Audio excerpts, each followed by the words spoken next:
In your first film, Bob Roberts was a mockumentary, and now, kind of coming full circle in a weird way, you have a documentary, which I think is your first documentary, right? Yes, the That first I've directed. The yeah. first you've directed, yeah, called 45 Seconds of Laughter, which I got the chance to see today. It's beautiful, incredible work. Thank you. Work that you've been doing with the Actors Gang.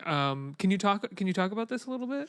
Well, yeah, about 13 years ago, one of my actresses, Sabra Williams, came to me and said she'd like to start a program in prison, a rehabilitative program, using the work and the way that we work in the Actors Gang, the training that we give our actors, and see if it would apply to rehabilitation. And after the course of a couple of years, we figured out that it could work very well. There's something about the combination of the demand for emotional honesty and the physical nature of the work that we do at the Actors Gang that seemed to resonate with the incarcerated men that we were working with at the time.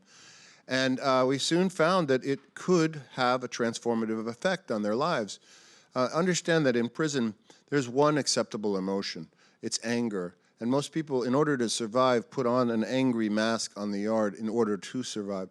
And all of the other emotions are denied or suppressed. And when you allow a room where they can express these emotions and allow them the buffer of a character to play, so it's not really their emotions, it's the character of Harlequino or Capitano or Pantalone, characters from the Commedia dell'arte, then you see stuff start to happen. You see the floodgates open. You see people understand that they are capable of these emotions still, sadness and fear and happiness, to the point where you get them to share with each other and starts to break down barriers that have been there since they've been in prison.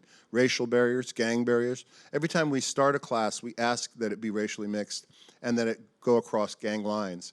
And we try to get the people that are struggling, not the well-behaved, not the trustees, but people that are struggling with their incarceration. And we try to get them in the same room with former enemies to see what the collective can do. Achieving tasks together is the first thing we do with the classes. They cannot have success unless they work together. And then when they get into putting their new masks on, the makeup of these characters, and they start expressing these emotions, they start having major revelations, not only about the fact that they've been suppressing emotions for years, but also when you get them in an improv and they realize that they don't have to choose anger as an emotion in response to anger in an improvisation. If they can do it in an improvisation, they can do it in real life. And they start applying these methods out in the yard, and it starts to break down tensions in the prison itself.